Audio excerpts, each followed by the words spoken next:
마가복음 12장 13절에서 34절까지 말씀입니다.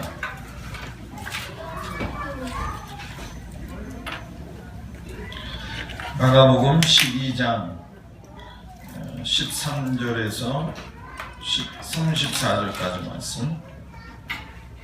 장수가 많기 때문에 우리가 빨리빨리 이렇게 같이 교독하도록 하겠습니다.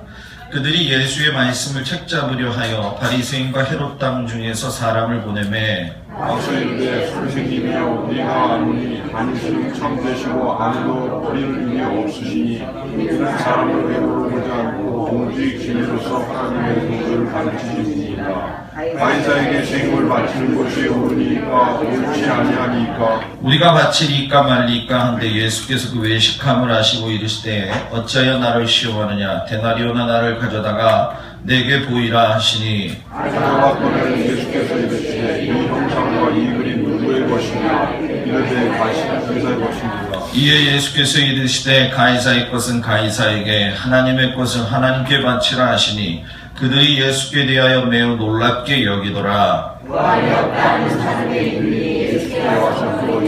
선생님이여 모세가 우리에게 써주기를 어떤 사람의 형이 자식이 없이 아내를 두고 죽으면 그 동생이 그 아내를 취하여 형을 위하여 상속자를 세울지니라 하였나이다. 형제가 있었는데 마디가 아내를 취하였다가 상속자가 없이 죽고 둘째도 그 여자를 취하였다가 상속자가 없이 죽고 셋째도 그렇게 하여 이들은 다 상속자가 없었고 세우의 여자도 죽었나이다. 7사람이 다 그를 아내로 취하였으니 부활 때 곧 그들이 살아날 때 그 중에 누구의 아내가 되리까? 예수께서 이르시되 너희가 성령과 하나님의 능력과 알지 못함으로 오해하지 아니냐. 사람이 죽은 자 가운데서 살아날 때에는 장가도 아니가고 시집도 아니가고 하늘에 있는 천사들과 같으니라.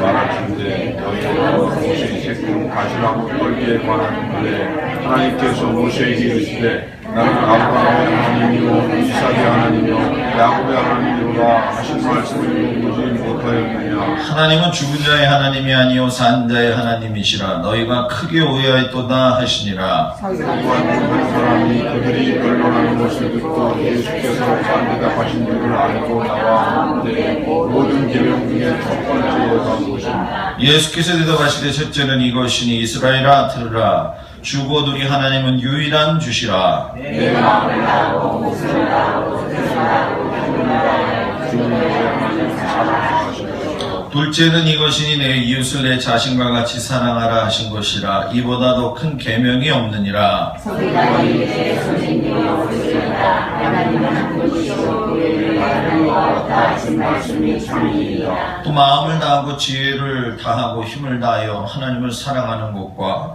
또 이웃을 자기 자신과 같이 사랑하는 것이 전체로 드리는 모든 번제물과 기타 제물보다 나으니이다. 그가 지혜 있게 대답함을 보시고 이르시되 내가 하나님 나라에서 멀지 않도다 하시니 그 후에 감히 묻는 자가 없더라. 아멘. 따라서 해볼까요? 기득권이 신앙의 본질이 아니다. 기득권이 뭐라고요? 신앙의 본질이 아니다. 기득권이 신앙의 본질이 아니다.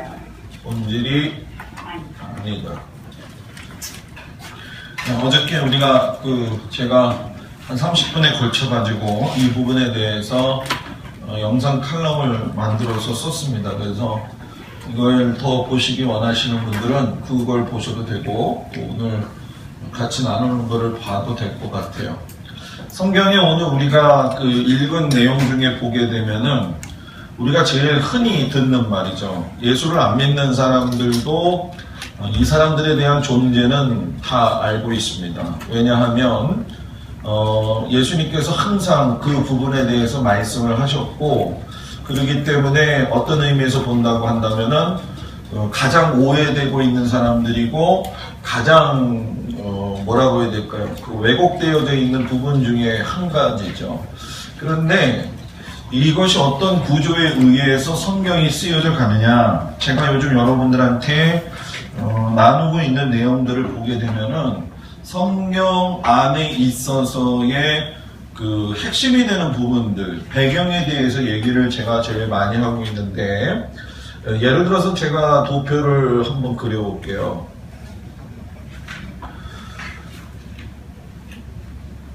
이게 지금 이스라엘의 별 모양의 국기 모양이죠. 이것도 오늘 아침에 지혜롭게 생각이 난 건데, 예수 그리스도가 가운데 있다고 했을 적에 신약 시대에 이 예수님을 둘러싸고 있었던 종류의 사람들이 바로 이 꼭지점에 다 나와 있습니다. 그래서 우리가 오늘 읽은 사두개인이래요.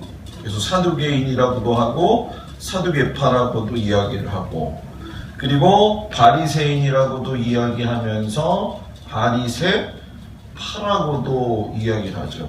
그러면서 율법학자라고도 이야기하고, 다른 말로 이야기하면 랍비라고도 이야기를 하는 이 세 부류의 사람들이 예수님의 사역에 대해서 오늘 읽은 말씀을 보게 되면은 공격성인 강한 어조로 이렇게 발언을 하는 것 같지만, 이들이 가지고 있는 그 신앙관, 철학관에 의해서 예수님을 갖다가 이야기한 것이기 때문에 우리는 기독교인으로서 예수님한테 직접적으로 공격하는 의미가 되니까 그것에 대해서 기분 나빠하는 경우가 많이 있죠.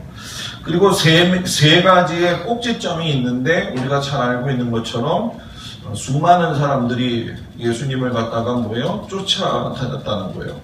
그리고 우리가 잘 알고 있는 12명의 제자들. 이 12명의 제자들은 우리가 세분화시킬 필요가 있긴 하죠. 왜냐하면 12명의 제자 가운데에서 우리가 잘 알고 있는 것처럼 이것이 좀 발전되어진 것이 세 제자죠. 그래서 베드로와 야고보와 요한이 항상 쫓아다녔고, 12제자의 핵심을 이루고 있는 것이 70인의 제자였죠. 그래서 너희는 다닐 때에 2명씩 다니라. 그래서 증인수가 되는 거죠. 복음을 이야기할 수 있도록. 그리고 70인 12제자, 세제자를 핵심으로 해서 이 무리를 쫓아다녔던 사람들이 수많은 사람들이에요. 이 수많은 사람들 가운데에서 우리가 지금 막 드러나지 않고 있지만은 소규모 그룹의 사람들 중에서 이런 사람들도 있었어요. SNF파라고 하는 사람들도 있었고, 그리고 로마 사람들하고 대항해서 싸우고 있는 뭐라고 해야 될까요? 호전성이 강한 열심당들이 있었던 거죠. 근데 이들이 전부 다 기대하고 있는 거는 누구였을까요? 이들이 전부 다 기대하고 기다린 거는 바로 메시아예요. 메시아를 기다리고 있었는데, 구약에서 이야기하고 있는 메시아는 근거가 몇 가지가 있죠. 예를 들어서 우리가 잘 알다시피 다윗의 후손이어야 된다라고 하는 점, 그리고 베들레헴에서 태어나야 된다라고 하는 것, 그리고 다윗의 시대처럼 이스라엘 백성들을 나라의 영광을 갖다가 되찾을 수 있는, 영광을 찾을 수 있는 위치에서 봤다는 거죠.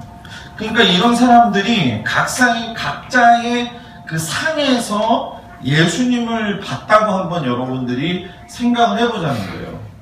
그동안 우리가 성경을 많이 보고 이야기를 듣고 했지만은, 이 많은 사람들이 나와서 예수님을 쫓아다니는 이런 상황들 속에서의 예수님이 하신 말씀에 대한 부분을 갖다가 우리는 잘 모르는 경우가 너무 많이 있는 것이 사실이란 거예요. 예를 들어가지고서는 수많은 사람들 가운데에는 우리가 잘 알고 있는 죄인의 개념이 상당히 큰 게 많아요. 그래서 우리가 보게 되면 미천한 분류의 사람들, 세리도 되겠고, 그리고 문둥병자도 될 것이고, 그리고 어떤 의미에서 본다고 한다면 가늠한 여인도 들어갈 것이고, 그리고 갈릴리를 위주로 해가지고서는 상당히 종교적 중심에서 떨어져서 실생활이 너무나도 어려웠던 사람들, 그리고 SNF파 같은 경우에는 지금도 이스라엘에 가면 사회지역에 쿰란이라고 하는 공동체가 있습니다. 그래서 이들은 하얀 옷을 입고 다니면서 운둔 생활을 하고 자기들이 하나님 앞에서의 어떤 정결함을 가지기 위해서, 그래서 세례 요한이 영향을 받은 것도 이 에세네파의 영향을 받지 않았겠느냐, 이런 생각을 가지고 있는 것이 거의 정설이다라고 생각을 하시면 돼요. 그리고 열심당 같은 경우에는 우리가 잘 아는 것처럼 잘로신 시몬이라고 하는 사람이죠. 이 사람들 같은 경우에는 열심당은 마카비라고 하는 그 반란을 일으켰던 자들의 그 뒤를 이어서 로마를 갖다가 무너뜨리고 로마를 갖다가 정복시켜서 이스라엘에 다시 정권을 세우고, 그것을 할 적에 제일 중요한 게 뭐예요? 무력시위라는 거예요.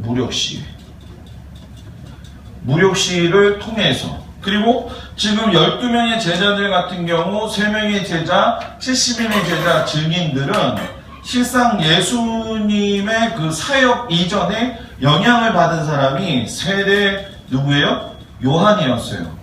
대다수의 12명의 제자 가운데 사람들이 세례 요한의 영향을 받고 나서 세례 요한이 헤롯에 붙잡혀가지고 죽고 난 이후에 그 상황들을 보게 되면은 예수님에게로 편입이 되는 경우가 많이 있죠. 왜냐하면 세례 요한이 누구를 증거했어요? 예수 그리스도. 그래서 우리가 성경에 보게 되면은 누구죠? 저기가 세례 요한이 옥에 갇혀 있을 적에 가가지고서는 물어보잖아요. 그죠? 하나님께서 보내신 분이 당신입니까? 라고 하는 질문을 했던 이유가 바로 그런 이유예요. 그럼 목사님 왜 이런 것이 오늘 우리들에게 필요하냐라고 하는 거예요. 왜 필요하냐면 이 구조가 오늘도 우리가 살고 있는 신앙생활에 그대로 적용이 되고 있다는 거예요. 2000년 전에 가지고 있었던 어떤 그 의미로만 우리가 생각을 할 수 있겠지만은 이 부분이 아직도 해결이 안 되고 있다는 것이죠. 겉으로는 우리가 변화된 것처럼 보이고, 또 구약 시대가 지나서 신약 시대가 옴으로 인해 가지고 어느 정도 이 문제가 해결이 된다라고 생각을 하지만, 이 부분들은 아직도 여러 가지 면에서 복잡하고 다양하게, 그러니까 이스라엘에 국한되어진 것이 아니라 이제 복음이 전 세계 만민에 전파되어지면서 우리가 잘 알고 있는 평신도라고 하는 개념도, 목사도 평신도 개념에 다 들어가는 거죠. 실상 여러분, 다니엘이 얘기했던 70일의 한 일에는 그 한 일회를 위해서 69일에가 쉬었다가 이방인을 구원시키고 난 이후에 다시 회복이 되는 거거든요. 그러면 그 안에 일회에 포함되지 않는다는 얘기는 뭐냐면은 전형적으로 이방인 구원에 하나님이 지금 올인하고 계시다는 거예요. 근데 문제는 뭐냐면 이것이 이 파란색이나 전선이 잘 안 나와요. 그 전체적으로 어떤 의미에서 본다고 한다면 계속적으로 우리에게 영향을 주고 있다는 거예요. 그 중에 이제 여러분들이 제일 이제 알고 싶어 할 것이고 제일 오해도 하고 있는 것이 이 사두개인하고 바리새인하고 율법학자에 대한 부분들인데, 이 사두개인 같은 경우에 우리가 이제 좀 먼저 생각을 좀 해보자는 거예요. 사두개인은 이스라엘 백성들이 나라가 멸망하고 난 이후에 제사장의 그 계통이 바뀌게 되죠. 그래서 제사장의 사독이라고 하는 계열의 후예들이 사두개인의 조상이 되는 겁니다. 근데 이제 문제는 뭐냐면 사독 계열의 조사장, 제사장들이 어떤 의미에서 본다고 한다면 혈연 관계로 발전이 시작이 됐죠. 그런데 혈연 관계가 시간이 지나면서 어떤 관계로 발전이 되냐면 같은 사상, 같은 생각, 같은 철학, 같은 무리가 돼가지고서는 하나의 생각을 이루었다는 거예요. 그런데 사두개인은 사독 계열로 제사장 계열이었으면 사회적으로 신분이 어땠을까요? 사회적 신분이 좋았다는 거예요. 그죠? 좋았기 때문에 요즘 말로 이야기한다고 한다면 엘리트 집단이라고 우리가 생각을 할 수가 있는 거죠. 그러니까 엘리트 집단이 있다가 보니까 사회적 신분도 있고, 그러니까 뭐예요? 경제력이 뒷받침이 됐을 것이고, 경제력 뒷받침되다 보니까 사회적 기반이 분명히 뭐예요? 강했다는 거예요. 그러니까 사회적 기반이 강했다라고 하는 거는 엘리트 집단화 시키는 조건이 돼요. 어느 교회도 마찬가지겠지만은, 어느 공동체도 마찬가지겠지만은, 하나의 이익을 위해서 모이게 될 경우, 이것이 복음적이지 않을 경우에는 그건 여러분 교회도 아니라는 거예요. 전 이걸 강조하고 싶은다는 거예요. 예수 그리스도에 대한 공격과 여러 가지 많은 일들이 이런 상황 속에서 일어났기 때문에 엘리트화된 사람들의 가장 공동적인 부분 중에 한 가지가 무엇이냐면은, 이들이 자신들의 갖다가 뭐예요? 드러내지 않기 위해서 자신들만의 세계를 구축했을 거라는 거예요. 그죠? 그랬을까요? 안 그랬을까요? 어려워요? 좀 어려워요? 어렵지만 그래도 이거는 우리가 성경을 읽을 적에 꼭 알아볼 필요가 있는 부분이에요. 그러다 보니까 엘리트로서 사회적 신분이 좋고 같은 사상, 생각, 철학, 무리를 가지고 있으니까 이들은 자기들을 갖다가 잘 표현을 안 해요. 그러니까 폐쇄적 집단이에요. 폐쇄적 집단으로서 예수님한테도 보게 되면 상당히 공격적으로 이야기를 하죠. 그리고 나서 이들이 주로 활동을 했던 것이 무엇이냐면 산헤드린 회라고 하는, 예수님을 갖다가 가야바 법정에서 끌고 가서 그들을 예수님을 재판했던 그 산헤드린의 공의회, 지금도 이스라엘 백성들의 그 안에는 이런 조직들이 앞으로도 지금도 존재하지만 앞으로도 일어나고 있는 것이 사실이에요. 그러면 그 중에 바리새인들이라고 하는 그 의미는 또 우리가 어떤 의미를 가지고 있느냐? 바리새인 중에 얘기하기 전에 제가 잠깐 빼온 것이 있는데, 이 사두개인파가 산헤드린회가 됐다라고 한다면은 여기서 한 가지 의문점이 있죠. 왜 이들이 그 정도로 두드러지는 역할을 했느냐? 포로 시대가 되면서 왕권이 어떻게 됐어요? 무너졌죠. 그러니까 이스라엘에는 왕이 없는 거예요. 포로 시대가 되면서 왕이 없어요. 그러니까 왕이 없으니까 나름대로의 어떤 주장이라든가 자기네들의 그 의사 표현을 전해줘야 될 그 구조의 통로가 있어야 될까요? 없어야 될까요? 있어야 되겠죠. 그래서 그것이 산헤드린 회로 발전을 하게 된 것이고, 그래서 성경에서 우리가 보게 되면은 느헤미야부터 해가지고서는 우리가 잘 알고 있는 누굴까요?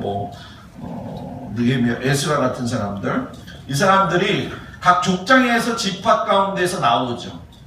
족장 집합 가운데 나와서 이것이 산헤드린의 공회를 의계하고, 또 여기서 행정법이라든가 나름대로의 어떤 종교적 행정 구속력을 가질 수 있는 파워, 힘을 갖게 된다는 거예요. 그러니까 예수님이 오셨는데 목수의 아들로 오셨으니까 메시아로 오셨다고 이야기하지만 목수의 아들인 입장에서 보게 되면은 이 사람들 눈에 차겠어요, 안 차겠어요? 안 차죠. 저거 완전히 뭐예요? 놀고 있네요, 놀고 있네. 지금 뭐야, 저거 예수가 저거 뭐야, 저거. 근데 얘가 나가기만 하면은 예수가 맨날 사두개인하고 바리새인하고 율법학자한테 뭐라고 그래요? 이런 독사의 뭐예요? 자식들아. 새끼들아, 자식들아.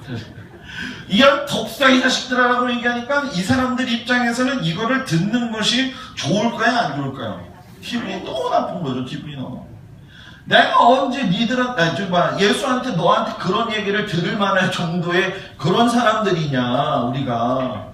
그래도 우리가 사독계열의 후손이고 나름대로 좀 정통성이 있는 엘리트라고 그러는데 예수 네가 어떻게 그럴 수 있느냐. 그러니까 사두개인이 가지고 있었던 특징이 한 3가지가 되는데, 그 중에 하나가 뭐냐면 성경제의를 주장했어요. 이거 성경제의라고 하는 건 너무 어려우니까 이렇게 얘기하면 돼요. 율법 전승의 몰입했다.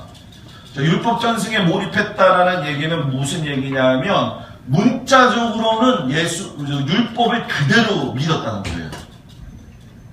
그러니까 다른 신을 내 앞에 두지 마. 간음했어? 도둑질했어? 팔 잘렸어? 그러면 똑같이 하는 거예요.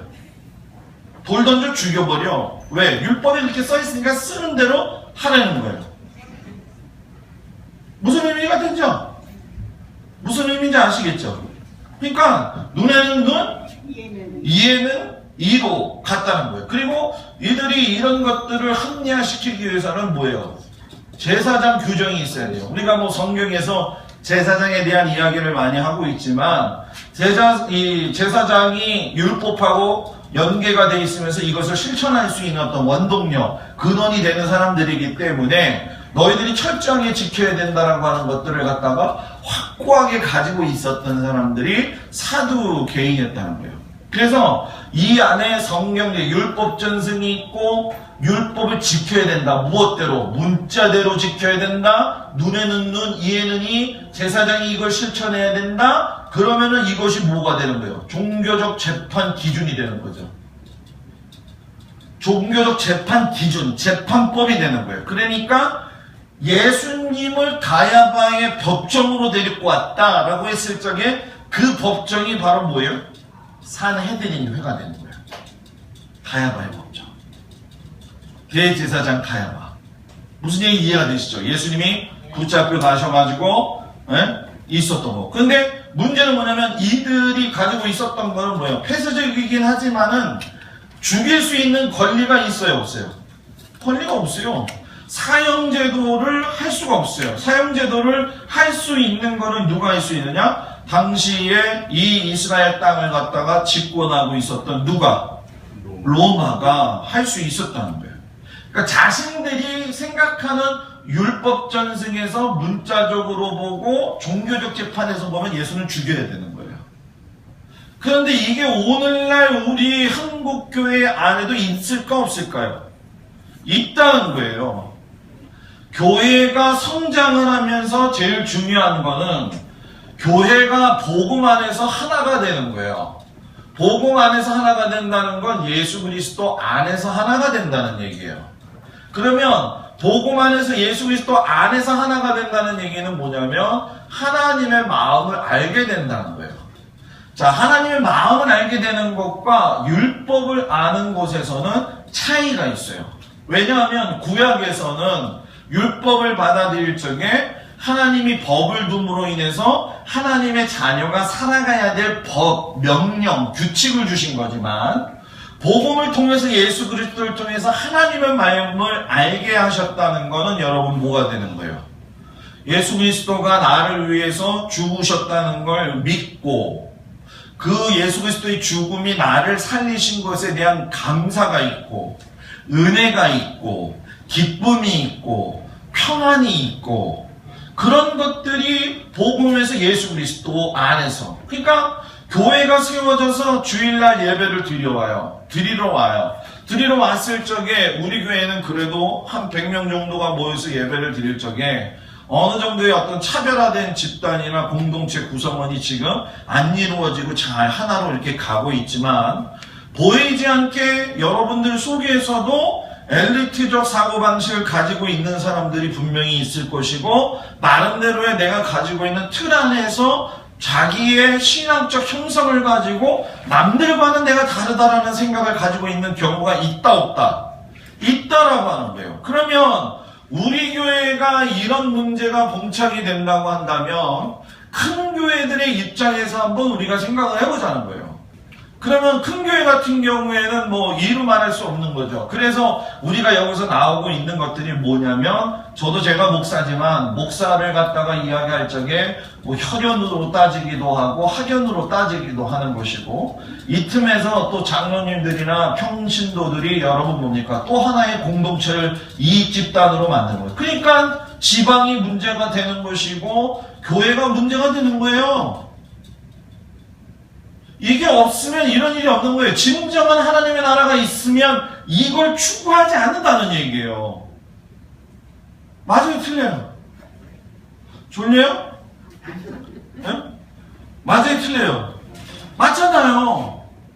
생각해보자는 거예요. 그동안 우리가 신앙생활을 하면서 교회에서 어떤 일을 추진을 할 적에 뭐 그것이 건축이 되어졌든 뭐 어떤 뭐 성장이 무엇이 됐든 아니면 어떻게 되었든 간에 자기들은 다 주의 일을 한다고 얘기를 한단 말이에요.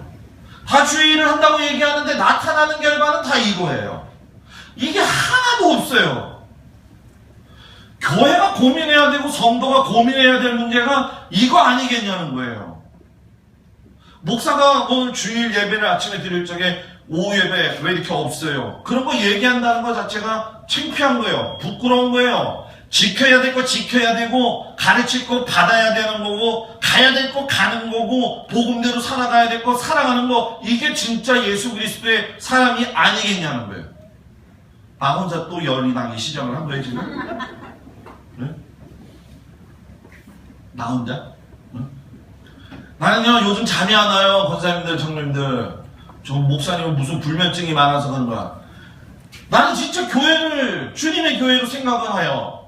어떻게든 이 한국교회가 욕을 얻어먹지 않고 또 우리 교회가 어떻게든 하나님 안에서 바르게 성장을 해야 되는데 뭔가 정체가 되어져 있고 뭔가 안 되어져 간다고 한다면 어느 부분에서 시스템이 분명히 문제가 있다는 거예요. 그러면 어디에 문제가 있느냐 이걸 찾아보라는 거죠. 나한테 스스로 질문을 던지는 거예요. 무슨 얘기인지 이해가 되세요? 오늘 너무 심각하게 들어요? 네?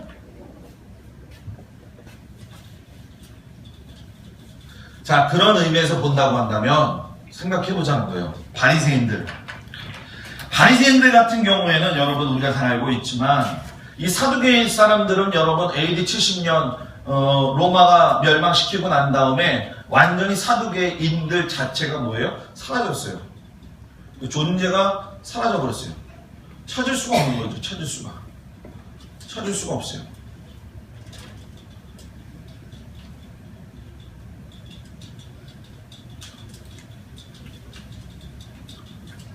아까 여기가 뭐였었죠?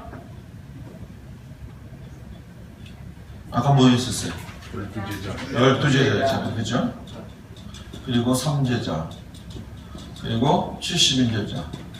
이 수많은 사람들이라는 거는 나중에 결국 가서 요즘에 뭐예요? 이쪽으로 포함이 되죠. 수많은 성도들. 그런 의미에서 본다고 한다면 지금 사두개인의 존재가 사라졌다고 한다면은 더불어서 뭐예요? 이들이 추구했던 성전이라든가 율법이라든가 하는 모든 것들이 다 사라졌다는 거예요. 신앙을 움직이고 있는 핵심이 사라져버렸다는 얘기예요. 그러면 바리새인은 누구냐? 바리새파는 누구냐? 우리가 대표적으로 알고 있는 사람들이 누구냐면은 니고데모하고 뭐예요? 바울이잖아요. 그죠? 우리는 바리새인이요, 율법학자요, 로마의 시민이었던 사람이 누구예요? 사도 바울이라는 거예요. 근데 이 바리새인이라고 하는 뜻이 두 가지예요. 하나는 무엇이냐면 율법을 갖다가 뭐예요? 해석하는 사람들이다. 그리고 구별된 자들이다 라고 이야기를 해요. 자, 그런데 우리가 성경에 보게 되면 아까 사두개인 같은 경우에는 지휘계통 자체가 상당히 레벨이 뭐였다고 그랬어요? 높았다라고 이야기했어요. 그러니까 폐쇄적 집단이었는데 재미있는 사실은 바리새인들도 자기들의 뭐예요? 정당성을 위해서 스스로들을 갖다가 포장시켜가지고 똑같은 이익을 추구하는 자들이에요. 그런데 뭐가 다르느냐? 성서적 원래 지식이 없는 사람들이에요. 이 사람들은 성서적 지식이 없는 사람들인데 성서적 지식이 없다는 얘기는 사두개인들은 엘리트화, 그러면 여기는 뭐예요? 평범한 사람들이었다는 거죠. 평범한 사람들이었는데 종교적 규범을 어떻게 해요? 나라가 멸망하면서 사두개인하고 어떻게 했어요? 대립파가 되기 위한 반동으로 나타난 게 바로 바리새인이라는 거예요. 그런데 예수님이 이 사람들한테 마저도 뭐예요? 공격을 뭐예요? 당했다라고 하는 거예요. 당시의 예루살렘에 인구가 몇 명이었냐면은 한 5만에서 8만 명이 됐어요. 5만에서 8만 명이 예루살렘 사람들의 인구였었는데, 그 당시에 사제 레위 지파가 몇 명이었냐면은 18,000명 정도. 그리고 에세네파가 몇 명이었냐면 한 4,000명 정도. 그리고 바리새파가 6,000명 정도가 있었어요. 그러니까 이 구조를 보면 알겠지만은 상당히 이 사람들은 그래도 레벨 가운데 들어가 있지만 6,000명, 18,000명, 4,000명 하면 모자란 인원들이 58명에서 나오겠죠. 요인원 플러스 해도 남는 인원이 이 안에서 나올까요, 안 나올까요? 나온다는 거예요. 그러면 그 사람들이 누구냐? 우리가 잘 알고 있는 이 12제자처럼 수많은 사람들처럼 또 죄인이라고 낙인 찍혔던 사람들이라는 거예요. 그러니까 다수의 아픈 사람들은 예수님께서 치유를 하고 계시고 그 치유에 대해서 받아들이고 예수님을 따라갔는데, 소위 자기의 정당성과 이익성을 가지고 있는 사람들은 예수님을 어떻게 했다는 거예요? 배격을 했다는 거예요. 더군다나 사두개인하고 쌍벽을 이루기 위해서 바리새인들은 뭐예요? 일어서게 된 거죠. 일어서게 되니까 문제는 뭐냐면, 아까도 이야기했지만 사두개인은 엘리트화 됐기 때문에 자기의 것을 존속시키기 위해서는 권력하고 결탁이 될까요, 안 될까요? 결탁이 되죠. 그러나 바리새인들은 일반 평범한 사람들에 의해서 만들어졌기 때문에 권력하고는 결탁이 되지를 않아요. 대신에 뭐냐? 자기들끼리의 응집력이 뭐예요? 강하다는 얘기예요. 응집력이. 그러면 결정적으로 목사님 뭐가 다른 겁니까? 라고 우리가 이야기를 했을 적에, 자, 여기까지 지워볼게요. 졸려도 한번 이렇게 보세요. 이런 거는 우리가 예수 믿으면서 분명히 좀 알아야 될 부분들인데, 이런 것들을 모르니까 성경을 읽어도 어떤 의미인지 잘 모르는 경우가 많이 있는 것이 사실이에요. 자, 다 지워보고,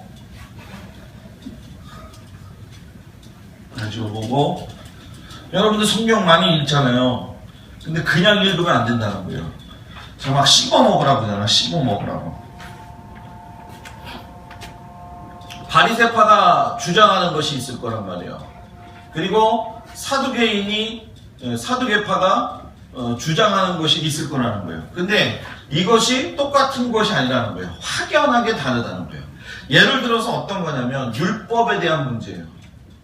율법에 대한 문제를 가지고 이야기할 적에 바리새파 같은 사람들은 어떤 생각을 가지고 있었냐면, 우리가 잘 알고 있는 모세 오경, 창세기, 출애굽기, 뭐예요? 레위기, 민수기, 창세기, 출애굽기, 레위기, 민수기, 신명기. 거기에다가 우리가 알고 있지 못하는 부전율법, 예를 들면은 이스라엘 백성들만 알고 있는 뭐 게마라, 뭐 여러 가지 미드라시라든가 여러 가지 그 전승들이 있죠. 이걸 바탕으로 해서 연구를 해요. 그런데 사두개인들은 모세 오경만 이야기해요. 아까 사두개인들은 율법만 준수하면 된다고 했잖아요. 어떻게? 문자적으로만. 그대로 뭐예요? 믿는다고 했다는 거예요. 그러니까 예를 들어서 선택권에 대한 부분도 달라지겠죠. 왜냐하면 바리새파 같은 경우에는 여러분 어떻게 하겠어요? 하나님이 정해놓으신 것이 있다는 거예요. 그러니까 정해놓으신 법을 따라서 가게 되다 보면 하나님을 뭐하게 되는 거예요? 기쁘시게 해드린다. 기쁘시게 해드린다. 그런데 선택권을 사두개파 쪽에서 보게 된다고 한다면 하나님은 창조주시다. 그냥 요거 하나만 인정하는 거예요. 창조주시다라고 인정하고 그걸로 끝나고 뭐를 하느냐? 선한 일을 해라. 그러니까 율법을 주신 것이 하나님의 명령을 지키라는 성도의 삶의 태도인데, 선하게. 우리가 지금 예수를 믿어도 예수 믿는 거를 마치 도덕적으로 깨끗하게 믿으면 괜찮은 걸로 생각하는 경우가 있어요, 없어요? 있단 말이에요. 그런 생각을 가지고 있으면 사두개인이라는 거예요. 예수 믿는 건 도덕적인 깨끗함을 유지하기 위한 방법이 아니라는 거예요. 그럼 바리새인이 이야기한 것이 맞습니까, 목사님? 하나님이 정해놓으신 하나님을 기쁘시게 해드린다 라고 하는 것이 오히려 바리새인 중에 최고였었던 사도 바울을 보면서 우리가 느끼는 것이 알지만은 복음을 제대로 잘 이해하지 못하고 메시아이신 예수 그리스도를 잘 알지 못하게 되면 신앙이 어떻게 돼요? 변질이 오는 거예요. 이기심이 굉장히 강한 거예요. 내 고집대로 가는 거예요. 막 해도 내가 하는 게 옳다는 거예요. 성경에 나와 있는 게 하나님의 뜻인데 성경에 있는 그 하나님의 뜻을 배제해버리고 내 뜻이 뭐가 됐다는 거예요. 하나님의 뜻이라는 거예요. 이런 바리새인적인 생각을 가지고 있는 사람들이 있을까요, 없을까요? 있어요, 여러분. 지금도. 이게 교회를, 이게 기독교를, 이게 하나님의 백성을 만들어가는 데 있어서의 걸림돌이 되고 있다는 거예요. 그 회개하고 돌이켜라라고 예수님이 말씀하신 거는 너희들이 다시금 하나님 앞에 갈 수 있도록 예수님께서 뭐 하신 거예요? 디딤돌이 돼갖고 야, 나 밟고 가. 그리고 하나님을 만나. 그래야지 하나님을 만남으로 새로운 삶이 시작이 되지 않겠냐. 이들이 지금까지 지켜온 게 얼마나 많겠냐는 거예요. 그러니까 우리가 이 바리새파 같은 경우에는 사후세계를 뭐예요? 인정을 해요. 인정을 하다가 보니까는 인정 속에서는 여러분 뭐가 있을까요? 부활과 중생이 있다라고 하는 것이고, 아까 사두개파 사두개인 얘기했을 적에는 사후세계가 있다 없다? 없다요, 없다. 부활이 뭐예요? 없다는 거예요. 그러니까 오늘날도 신앙이 교회에서 안에서 보게 되면 이 둘이 팽팽해요. 예를 들어서 예수님이 다시 올 것이냐 안 올 것이냐, 이게 뭐가 중요해요? 예수님이 몇 월 며칠 날 뭐가 오냐? 징조는 볼 줄 알아야 돼요. 예수님이 오신다고 한 거는 성경에 분명히 나타나 있는 거예요. 그거는 빼도 박도 못하는 거예요. 왜? 성경에서 하나님이 뭐예요? 말씀하신 것이고 주님이 약속하신 것이기 때문에. 근데 그 오시기 전에 여러 종류의 징조들이 분명히 많이 일어난다는 거예요. 그리고 우리는 그걸 보고 나서 무슨 생각을 해요? 아, 주님이 오신다고 그랬지. 우리 하나님의 자녀니까 주님이 오시는 걸 기다리고 준비해야지. 같이 흥청망청 사는 게 아니에요. 같이 물 흘러가는 대로 사는 게 아니에요. 홍수가 나면 물이 많은데 물 많다고 해서 그 물 다 먹을 수 있어요? 못 먹어요. 목사들이 설교 얼마나 많이 해. 홍수에 홍수. 근데 생명의 물이 없는데 생명의 물. 생수. 백수산, 백산수인가요? 네? 백산수. 네? 요즘은 뭐 우리나라에서 뭐 탄산수가 유명하다잖아요? 그죠? 다른 나라의 탄산수를 가지고 들어와가지고 많게는 17배까지 받아먹는다고 그러잖아요. 네? 생각해봐. 물 너무 많아. 홍수가 나가지고. 홍수가 났는데 진짜 갈급한 거예요. 이러지도 못하고 저러지도 못하고. 왜 그러냐? 들어야 할 얘기를 못 듣는 거예요, 복음을. 왜? 이런 상황들이 예수님을 쪼여서 가듯이. 지금도 이 상황이 뭐예요? 그대로 간다는 거예요. 그래서 제가 얘기를 했지만은 교회가 머리가 누구라고 그랬어요? 예수 그리스도라는 거예요. 자, 그러면은 교회 머리가 목사도 아니에요. 또 여러분들도 아니에요. 이 교회가 누구의 교회예요? 예수님의 교회예요. 맞아요? 확실하게 얘기해요. 맞아요? 맞아요? 네. 이 교회가 우연하게 생겨진 거예요? 아니죠. 이게 우리가 전교회 개념과 지역 개념 교회를 알아야 돼요. 전교회 개념이라고 하는 건 교회 전체를 얘기하는 거예요. 그러니까 우리 안에 지역 전체 안에 교회들이 여러 군데가 있잖아요. 그죠? 전교회 개념으로 우리가 보고 하나님의 일을 하면 별 문제가 없어요. 그런데 개교의 입장으로 우리가 바라보고 가리게 되니까는 협력체제가 안 되는 거예요. 예를 들어서 우리 교회 안에서도 똑같은 거예요. 전교의 개념으로 보게 되면 우리는 하나의 공동체다. 하나님 안에서 우리가 하나 출발한 거다. 한 마음 가지고 한 뜻이 되어야 된다. 교회를 생각할 적에 나 혼자 생각하는 게 아니라 목사가 있으면 목사와 함께 더불어서 하나가 돼가지고 갈 수가 있는 것이 전교의 개념이잖아요. 그죠? 목사는 목사 따로, 나는 나 따로, 내 따로 맞는 대로 자기 따로 살면 그게 뭐가 되는 거예요?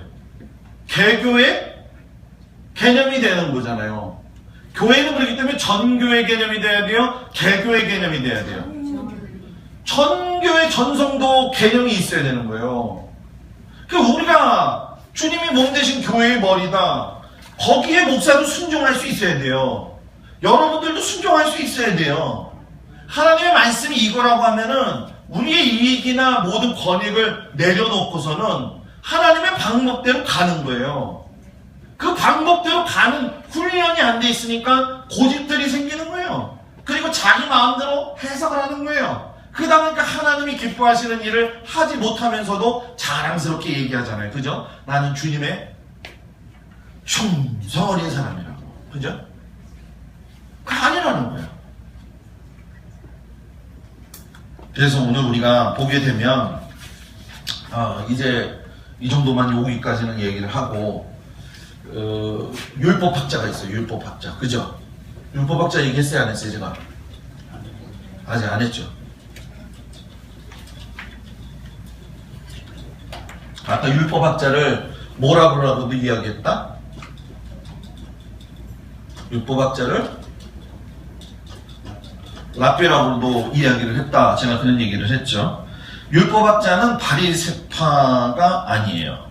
그렇다고 해서 사두개파도 아니에요. 자, 그러면 뭐냐?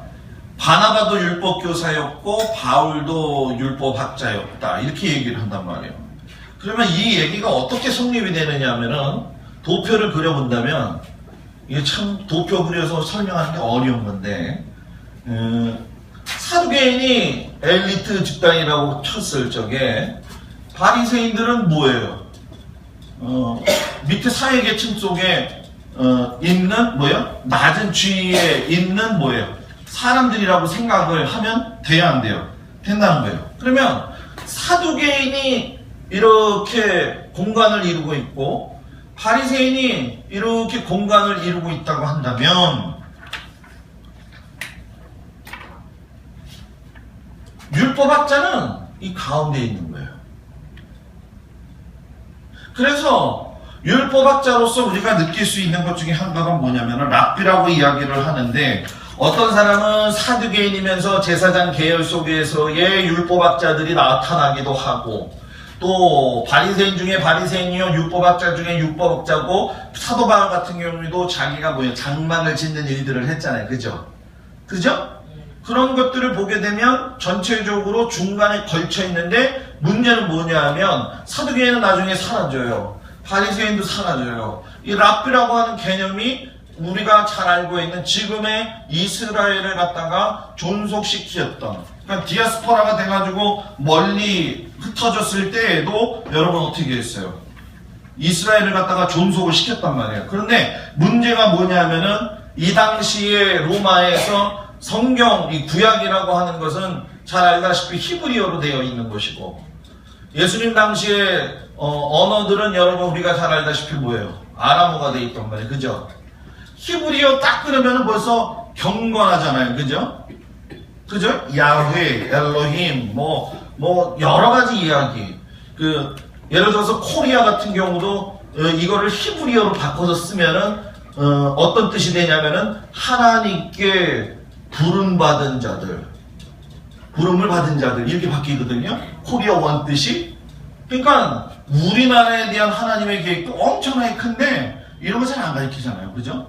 그런데 문제는 뭐냐면 이 랍비들이 히브리어로 된 성경을 아랍어로 되는 걸 원치 않는 거야. 원치 않는 거야. 왜? 자기들의 고유 영역이 되기를 원해서. 자기들이 해석하고 자기들한테 와서 물어보기를 원하는 거예요. 자, 이거 쉽게 요직으로 얘기하면 뭐예요? 목사의 권위주의라는 거예요. 이게. 사두개인들은 평신도 중에서도 레벨이 높은 뭐예요? 엘리트 의식 갖고 있는 사람들. 바리새인들은 뭐예요? 주님을 위해서 충성되게 일한다고 하지만 언제든지 예수님 아닌 다른 자기들의 이익을 위해서 창출할 수 있는 사람들. 목사의 권위주의가 그 가운데에서 여기에다가도 들어갔다가 여기에도 들어갔다가 하니까 교회가 문제가 생겨요, 안 생겨요? 생기는 거예요. 그때나 지금이나 다른 게 있어요, 없어요? 없어요. 저는 이거 보니까 어때요? 맞잖아요, 그죠? 정확하잖아. 그러니까 랍비로서의 자기 권위를 중요하게 생각하는 게 아니라 지금 사두개인이 됐든 랍비가 됐든 바리새인이 됐든 예수님이 이들을 향해서 너희 독사의 자식들이야 라고 이야기한 게 뭐냐면 너희들이 하나님의 뜻을 따라 살지 않는다는 거예요. 그러니까 오늘 교회가 회복이 돼야 되고 우리 목사들이나 장로님들이나 우리 모든 성도들이 회복돼야 될 게 뭐냐? 하나님이 원래 만드셨던 목적대로 살아가는 거예요. 교회가 사람이 주인이 되니까 교회가 뿌리째 흔들리는 거예요. 남한테 나를 인정받기 위해서 신앙생활하는 거 아니잖아요. 내가 우리 교회가 다른 사람한테 도덕적으로 아니면 뭐 조금 좀 도와줬다고 해가지고 교회가 지역사회를 구원한다. 이름은 거창하지만 중요한 건 영혼이라는 거예요. 죽어가는 영혼을 어떻게 살릴 것이냐, 이 고민이 있어야 돼요. 제가 여러분한테 질문을 던져볼게요. 우리 교회가 6년 전에 세워졌을 때 6년 전의 모습 속에서 내 옆에 있던 사람들이 변한 경우가 많아요? 변하지 않는 경우가 많고 그냥 있어요? 변한 것 같아요. 변한 것 같아요. 변한 것 같아요? 그래도 좀 변했어요. 답은 본인들이 알겠죠. 근데 목사인 저의 입장에서 보게 되면 그 부분에 대한 고민이 있는 거죠. 왜? 6년을 가면서 항상 7년이 우리가 이야기하는 희년이라고 하는 입장에서 본다고 한다면 교회가 어떤 전환점이 분명히 와야 된다고 하는 거예요. 그 전환점이 봤을 적에 우리가 그 교회에서 어려움을 당해서 4년이라고 하는 세월을 보내서 우리가 이곳에 와서 신앙생활을 하면서 기쁘게 누렸어요. 그러면 교회가 그렇게 그냥 정체되어져 있어야 되느냐? 아니라는 거예요. 이걸 보려는 거예요. 이걸 보고 하나님의 뜻을 구해야 된다는 거예요. 이걸 보고 하나님의 뜻을 구하고 여기서 목사의 뜻도 아닌 여러분의 뜻도 아닌 하나님이 어떤 방향으로 이 교회를 이끌어 가시기를 원하시는가, 이걸 찾아볼 적에 온전한 교회가 세워지는 것이고 온전한 목사가 뭐예요? 세워지는 거예요. 목사들 중에도 나쁜 목사들이 있지만 좋은 목사들이 있어요, 없어요?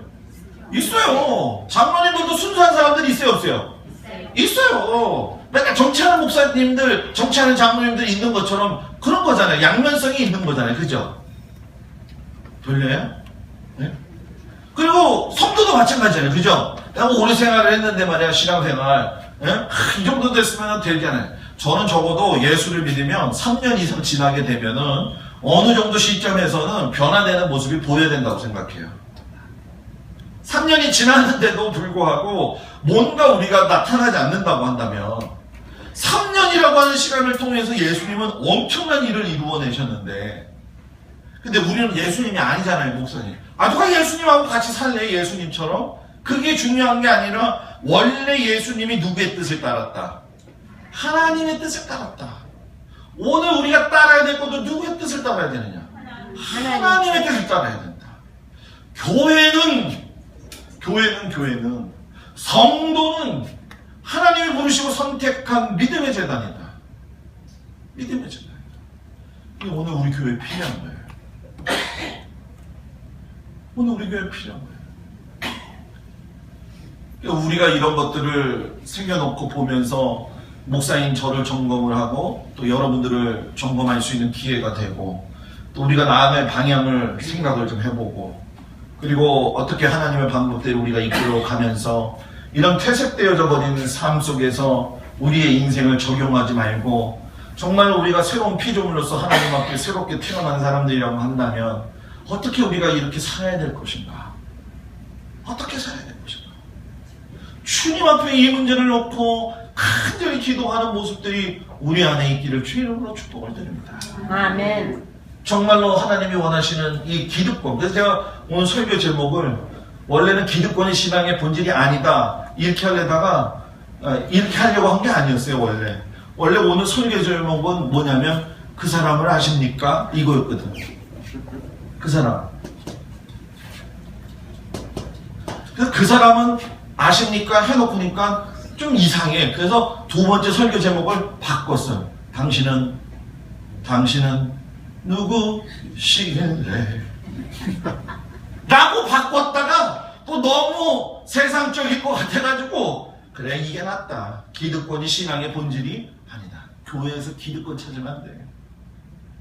삶에서 내 기득권 찾으면 안 돼. 기득권 찾으면 끝난 거예요. 끝난 거야. 그래서 저도 제 기득권, 뭐 여러분들의 기득권 다 내려놓자. 다 내려놓자.